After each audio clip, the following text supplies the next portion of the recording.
Varicose veins కి సరైన చికిత్స కోసం సంప్రదించండి ఎవిస్ హాస్పిటల్. నమస్కారం ప్రభుజీ. హరే కృష్ణ. నమస్కారం అండి. ఎలా ఉన్నారు? బాగున్నా, మీరు ఎలా ఉన్నారు? చాలా చాలా బాగున్నాను. చాలా సంతోషం. మంచి రీచ్ ఉన్నాయి వీడియోస్. అన్నిటికన్నా కూడా వాళ్ళకు ఉపయోగపడుతున్నాయి. మాకోసమే చెప్పారా ప్రభుజీ అన్నట్టుగా చాలా మంది ఫీల్ అవుతున్నారు. వాళ్ళ సమస్యలు కూడా క్వశ్చన్స్ అంటే కామెంట్స్ రూపంలో అడుగుతూ ఉన్నారు చాలా మంది. బట్ ఏకాదశి వ్రతాలని కూడా ఆచరిస్తూ ఉంటారు. ఆ వ్రతాలు ఎలా చేయాలి, చేస్తే ఏమిటి అనేది కూడా చాలా మంది ఒక క్వశ్చన్ అడుగుతూ ఉన్నారు. ఆచరించే విధానం చెప్పండి, అలాగే చేస్తే కలిగేటువంటి ఫలితం ఏమిటి, ఎందుకు చేయాలి అనేది కూడా వివరించండి. అన్నిటికంటే గొప్పదైన వ్రతం ఏదైనా ఉంటే అది ఏకాదశి వ్రతం. అన్ని వ్రతాలు చేసి ఏకాదశి చేయకపోయారనుకోండి, ఏ వ్రతం ఫలితం రాదు. ఓ, ఏకాదశి వ్రతం ఒక్కటి చేసి ఏ వ్రతము చేయలేదనుకోండి, అన్ని వ్రతాల ఫలితం ఏకాదశి ఇవ్వగలుగుతాం. మన శాస్త్రంలో ఉపవాసం అని చెప్పింది కేవలం ఏకాదశికి మాత్రమే. ఓ, కానీ చాలా మంది ఈ రోజు మేము ఉపవాసం చేస్తున్నామండి, ఆ రోజు ఉపవాసం చేస్తున్నామండి, అలా ఇలా చెప్తారు. కానీ ఎక్కడ కూడా అంత నియమంగా ఉపవాసం గురించి చెప్పింది మన శాస్త్రంలో, అంత నియమంగా ఉండాలి అని చెప్పింది కేవలం ఏకాదశికి మాత్రమే. విష్ణువాసరము అని అంటారు. అన్నిటికంటే favourite day of lord Vishnu Ekadashi. Ekadashi వ్రతం వల్ల అసలండి దాని వల్ల వచ్చే ఆధ్యాత్మిక బెనిఫిట్స్ అనేవి మనం చెప్పలేము. ఉపవాసం అంటే ఫస్ట్ అందరూ మేము ఒకసారి ఏకాదశి వ్రతం గురించి చెప్పామండి, ఎలా ఉపవాసం ఉండాలి అన్ని విషయాలు చెప్పాక ఒకళ్ళు హ్యాండ్ రేస్ చేశారనమాట, మాకు ప్రశ్న ఉంది అని. అయితే ఏం ప్రశ్న ఉంది అని అడిగితే, ఏకాదశి రోజు ఏం తినచ్చండి అని ప్రశ్న అడిగారు అనమాట. గంట సేపు నేను లెక్చర్ ఏకాదశి ఉపవాసం ఎందుకు చేయాలి అని చెప్పాక ఏకాదశి రోజు ఏం తినచ్చు అని లెక్చర్ క్వశ్చన్ అడుగుతున్నారన్నమాట. అయితే ఉపవాసము అంటే ఏంటో ఫస్ట్ అర్థం చేసుకుందాం. ఉప అంటే దగ్గరగా, వాసం అని అంటే ఉండటం, ఉపవాసం అని అంటే భగవంతుడికి దగ్గరగా ఉండటం. ఏ ఉపవాసానికంటే ఇదే నియమం అండి. చాలా మంది ఏం చేస్తారు తెలుసా అండి, మేము ఈరోజు కటిక ఉపవాసం, నీళ్లు కూడా స్వీకరించట్లేదు అని హ్యాపీగా టీవీ ఆన్ చేసుకొని ఇలా బెడ్ పైన పడుకొని ప్రొద్దు నుంచి రాత్రి రాకే ఏ సీరియల్లో ఏ సినిమాలు చూస్తూ ఉంటారు. అయ్యా లేచి గుడికి రండి అండి, నామం లేదు, శరీరంలో ఓపిక లేదు, నిర్జల వ్రతం ఈరోజు. మనం అండి దేన్నైనా సరే ఎంత మెటీరియలిస్టిక్ గా మార్చే శక్తి మానవుడి దగ్గర ఉందండి. శివరాత్రి రోజు జాగరణ చేయండి అంటే లేట్ నైట్ షోలు వాటిలలో సినిమా థియేటర్లో కూర్చొని జాగరణ చేస్తుంటారు. శివుడు పాపం ఏమనుకుంటాడో, ఎంత బాధపడతారో ఇలాంటి వాళ్ళని చూసి ఆశ్చర్యం వేస్తుంది. మనం దేన్నైనా సరే ఎలా పాడు చేయొచ్చో అంత, ఎంత ఫాస్ట్ గా మానవ బ్రెయిన్ పనిచేస్తుందంటే అంత పనిచేస్తుంది. ఉపవాసము అని అంటే, ఆ ఉపవాసం చేసే ఏకాదశి రోజు ఏం చెయ్యాలి అని అంటే, ఇంకా మరింత కృష్ణ సేవ, ఇంకా మరింత భగవన్నామం పలకటం. హరే కృష్ణ కృష్ణ కృష్ణ హరే హరే, హరే రామ రామ రామ హరే హరే. మరింత నామం చేసుకోవటం, మరింత భాగవత గీత వీటిని శ్రవణం చేయటం, అధ్యయనం చేయటం.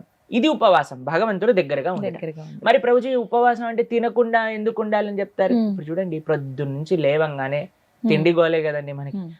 ఏం టిఫిన్ ఏం చేయాలి, దోశలు వేయటం, ఇడ్లీలు వేయటం, అటు వాయిల్ తీయటం, ఇటు చట్నీ చేయటం, ఇటు సాంబార్ చేయటం, పెట్టేయటం. దాని తర్వాత ఇది అయిపోగానే మళ్ళీ లంచ్కి ఏం కావాలి, భోజనం కోసం కూరగాయలు కట్ చేయటం, వంటలు చేయటం, మళ్ళీ తినగానే నిద్ర వస్తుంది, మధ్యాహ్నం పూట పడుకుంటాం, మళ్ళీ సాయంత్రం కావగానే ఇది అది. దాని తర్వాత మళ్ళీ రాత్రి డిన్నర్ ఏంటి, స్విగ్గీ జొమాటో అవి ఇవి, మళ్ళీ కిచెన్ క్లీన్ చేసుకోవడం, తూడ్చుకోవడం, బాసనలు తోముకోవడం, వీటిలలోనే రోజంతా పోతుంది. ఏం చెప్పారంటే, అయ్యా నువ్వు దేవుడికి దగ్గరగా ఉండాలంటే వీటిని కొద్దిగా దూరం పెట్టాలి, అప్పుడే సాధ్యం అవుతుంది. తినకపోయామనుకోండి, కొద్దిగా తగ్గించామనుకోండి, మనకి నిద్ర రాదు అంతగా. ప్లస్ ఇంత పెద్ద తతంగం మొత్తం కూడా ఆఫ్ అయిపోతుంది. ఎంత సమయం మెరిగిపోతుంది. మీరు ఒక్కసారి ప్రయత్నించండి. ఒకరోజు వంట తిండి ఈ రెండు ఆపేస్తే అసలు ఆ రోజు ఏంటి ఇంత పెద్దగా ఉంది మనకి అని అనిపిస్తుంది అనమాట. ఎందుకంటే అంత సమయం మనకు ఉండిపోతుంది. కాబట్టి ఏకాదశి రోజు ఏంటి నియమం, ముఖ్య నియమం ఏంటి అని అంటే, ఎంత వీలైతే అంత భక్తితో ఉండటం, భగవంతుడి యొక్క ఆరాధన చేయటం, ఆలయానికి వెళ్ళడం, వైష్ణవుల సేవ చేసుకోవటం, భగవన్నామాన్ని జపం చేయటం, గీతా భాగవతాలు శ్రవణం చేయటం, సత్సంగంలో ఉండటం. ఇది ఏకాదశి ముఖ్య నియమం. దాని తర్వాత నియమం ఏంటి అని అంటే ఆహార నియమం పాటించాలి. ఏంటి ఆహార నియమం ఆహార నియమం. పాటించాలి అని అంటే ధాన్యంలో ఏకాదశి రోజు పాప పురుషుడు ఉంటాడు అని చెప్తారనమాట. ఓ ధాన్యం అని అంటే రైస్, దాల్, పప్పులు, తర్వాత గోధుమలు, తర్వాత వరి, వీటన్నిటిలో అనమాట. కాబట్టి ఆ రోజు మనం వీటి నుంచి దూరంగా ఉండి మరి ఏం స్వీకరించవచ్చు మరి ఆ అంటే రోజు- పాలు, పండ్లు. ఓ తర్వాత మీకు అవి కూడా కాదండి, మరి మాకు ఇంకా శరీరం సహకరించట్లేదు, కొంతమంది ఉంటారు కదండి, బీపీ ఉంటుంది, షుగర్ ఉంటుంది, అటువంటి వాళ్ళు ఏం చేస్తారు అని అంటే మీకు సగ్గు బియ్యం అని దొరుకుతాయి, లేదా కొర్రలు అని దొరుకుతాయి అనమాట. వాటిని ఇవన్నీ కొన్ని ఏకాదశి రోజు స్వీకరించవచ్చు అని ఎలవ్ చేసినాం అనమాట. కాబట్టి ఇప్పుడు సరే రోజు సాబుదానా సగ్గుబియ్యం ఎలవ్ చేశారంటే సగ్గుబియ్యం పాయసం, సగ్గుబియ్యం వడలు, సగ్గుబియ్యం ఉప్మా, అన్ని ఒక 10-15 రకాలు చేసుకొని తినమని చెప్పట్లేదండి మేము. ఎవరికైతే వీలుంటుందో ఒక్క రకం చేసుకోండి, వాటిని ఆహారాన్ని స్వీకరించి శరీరం బాగుండేటట్టుగా చూసుకొని భగవంతుడి యొక్క సేవలో పెట్టుకో. కాబట్టి ఏకాదశి ప్రధాన నియమం ఏంటి అని అంటే భగవంతుడి దగ్గరగా ఉండట. కానీ కొంతమంది కటిక ఉపవాసం అని ఉంటారండి, నీళ్లు మాత్రమే స్వీకరిస్తారు ఆ రోజు. నీళ్లు కూడా స్వీకరించరు, దాన్ని కటిక ఉపవాసం అంటారు, అంటారా? నిర్జల వ్రతము అని అంటారు అనమాట. చెయ్యండి ప్రభుజీ, మేము నిర్జల చేస్తూ బ్రహ్మాండంగా ప్రొద్దు నుంచి రాత్రి దాకా జపం చేసుకునే శక్తి మా దగ్గర ఉంది అని అంటే పర్ఫెక్ట్. లేదండి మాకు ఏదన్నా లోపలికి వెళ్ళండి, మాకు బ్రెయిన్ పనిచేయదు అని అన్న వాళ్ళు పాలు స్వీకరించండి, లేదండి పండ్లు స్వీకరించండి, లేదండి సగ్గుబియ్యంతో కొద్దిగా అంటే అలా ఉండొచ్చా? ఇందాక మీరు అన్నారు కటిక ఉపవాసం కనీసం. చాలా మంది భక్తులు ఉంటారు, చాలా మంది భక్తులు ఉంటారు, మా ఆశ్రమంలో ఎంతో మంది ఉంటారు. మరి మీ విషయం ఏంటి ప్రభుజీ, మీరు ఉండరా అని అంటే మేము మధ్యాహ్నం వరకు మాత్రం నీరు తీసుకోకుండా, ఏం ఆహారం తీసుకోకుండా ఉపవాసం. మధ్యాహ్నం వరకు మధ్యాహ్నం పూట కొద్దిగా పాలు, కొద్దిగా పండ్లు అలాంటివి స్వీకరిస్తాం అన్నమాట. అలా మేము ఏకాదశి ఉపవాసం చేయడానికి ప్రయత్నం చేస్తాం. వ్రతం, ఏకాదశి వ్రతం అంటే ఏ విధంగా? ఉపవాసమే ఆనిస్తేనే వ్రతం అంటారు. ప్రతి నెలలో 2 ఏకాదశులు వస్తాయి. అవును, ఆ 2 ఏకాదశులు సంవత్సరం పాటు మొత్తం అన్ని ఏకాదశులు కానీ మనం ఉండగలిగితే దానికంటే గొప్ప వ్రతం ఇంకొకటి లేదు. ఏం జరుగుతుంది ఏకాదశి వ్రతం చేస్తే? భగవంతుడి యొక్క పూర్తి కృప మన పైన ఉంటుంది. ఏకాదశి భక్తి జనని అని అంటారు. మన మనసులో భగవంతుడి పట్ల ప్రేమ కలుగుతుంది, దానికంటే గొప్ప వరం ఇంకేం కావాలండి? నిజమే కదా.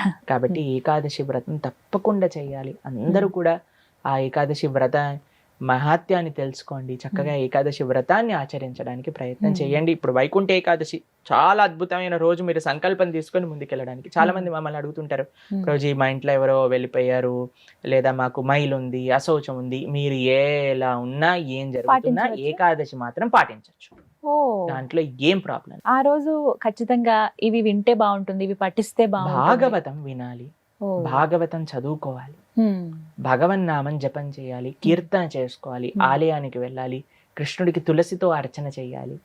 ఇవన్నీ ఏకాదశికి చాలా మంచి. ఆ రోజున ప్రత్యేకించి ఉత్తర ద్వార దర్శనం ఉంటుంది. అవును, వైకుంఠ ద్వార దర్శనము అని అంటారు. అన్ని ఆలయాలలో మనకి కలుగుతుంది. చక్కగా దర్శనం చేసుకొని వైకుంఠ ఏకాదశి కాదండి, అన్ని ఏకాదశులకి ఇవే నియమాలు. భగవద్ ఆరాధన, భగవన్ నామ జపం, భాగవత స్మరణ, ఇవే అన్ని ఏకాదశి. కాబట్టి తప్పకుండా ప్రతి ఒక్కళ్ళు చేయాల్సిన వ్రతం ఏకాదశి వ్రతం. ఎవరైనా ఆచరించవచ్చు, ఏ వయసు వాళ్ళైనా కూడా చేయవచ్చు, చేయదగింది అని అంటే కనుక. ఎస్, చేయగలమన్న ఓపిక ఉండాలి, ఆ ఆసక్తి, ఆ నిష్ట ఉంటే ఖచ్చితంగా ఎవరైనా పాటించవచ్చు అంటారు.